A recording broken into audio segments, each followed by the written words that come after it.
আমাদের 6 বিঘা জায়গা দখল করে আছে। যতবার আমরা সাইনবোর্ড দিই ততবার ও উঠায় ফেলায় দেয়। কাস্টমার নিয়ে গেলে আমাদের জায়গা ঢুকতে দেয় না।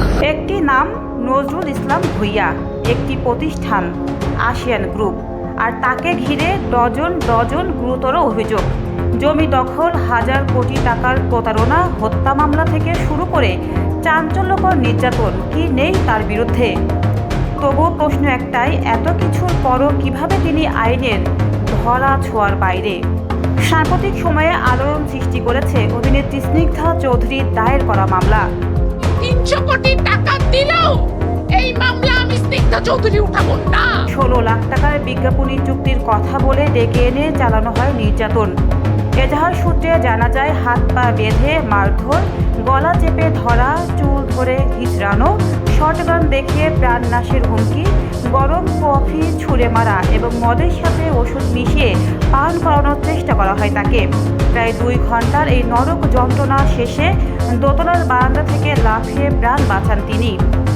কিন্তু নাটকীয়তা এখানে শেষ নয়। এতই গুরুতর অপরাধের পরদিন আদালতে আত্মসমর্পণ করে 50,000 টাকার মুচলেকায় বাদীর মেডিকেল রিপোর্ট দাখিল পর্যন্ত জামিন পেয়ে যান নজরুল ইসলাম ভূঁইয়া। প্রশ্ন উঠেছে, এত বড় অভিযোগে এমন দ্রুত জামিন কিভাবে সম্ভব? বিচার ব্যবস্থার এই শিথিলতাই কি অপরাধের রাজত্ব টিকিয়ে রাখার মূল ভিত্তি?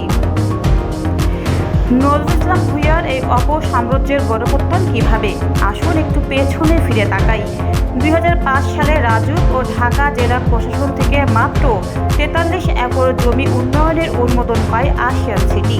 কিন্তু বাস্তবে তারা দখল করে নেয় 1200 একর জমি, যার মধ্যে ছিল নদী, নালা ও খাল বিলও অনুমোদনের চেয়ে প্রায় 30 গুণ বেশি। হাইকোর্ট ও সুপ্রিম কোর্ট এই প্রকল্পকে বেআইনি ঘোষণা করলেও মাঠে তার কোনো প্রভাব নেই।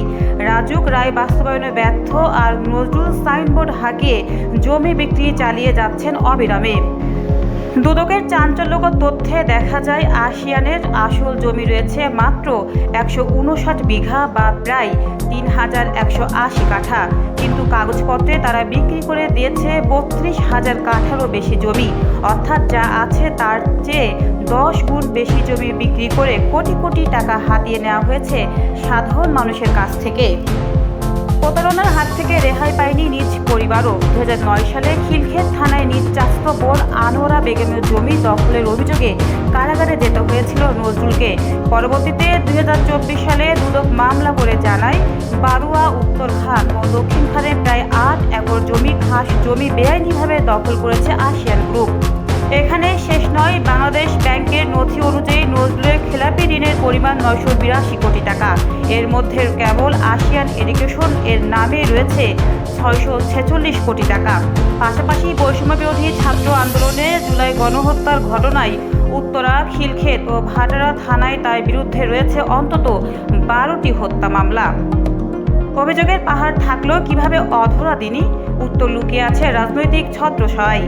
নজরুল ছিলেন খিলক্ষেত থানা আওয়ামী লীগের পদধারী নেতা, কিন্তু তার প্রভাব বিস্তৃত ছিল তৎকালীন প্রধানমন্ত্রীর কার্যালয়, ডিজিএফআই কর্মকর্তা, এমপি, মন্ত্রী থেকে শুরু করে পুলিশের শীর্ষ পর্যায় পর্যন্ত। এই অদৃশ্য ক্ষমতার জোরেই তিনি ব্যাংকিং ও ভূমি খাতে নিজের একচ্ছত্র আধিপত্য তৈরি করেছিলেন।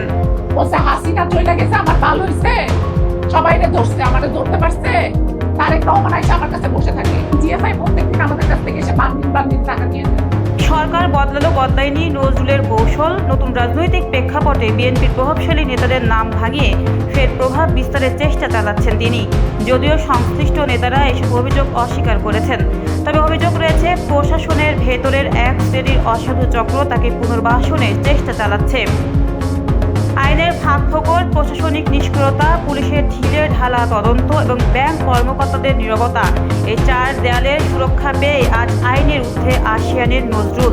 গতকাল ছিল রাজনৈতিক ছাতা, আজ রাজনৈতিক পরিচয় স্পষ্ট না হলেও বিদ্যমান প্রশাসনিক দুর্বলতার ছাতা। প্রশ্ন থেকে যায়, প্রশাসন ও আইন কি কোনোদিন এই অধরা ব্যক্তির জবাবদিহিতা নিশ্চিত করতে পারবে, নাকি ধরা ছোঁয়ার বাইরের এর গল্প চলতেই থাকবে? News desk, অন্যধারা।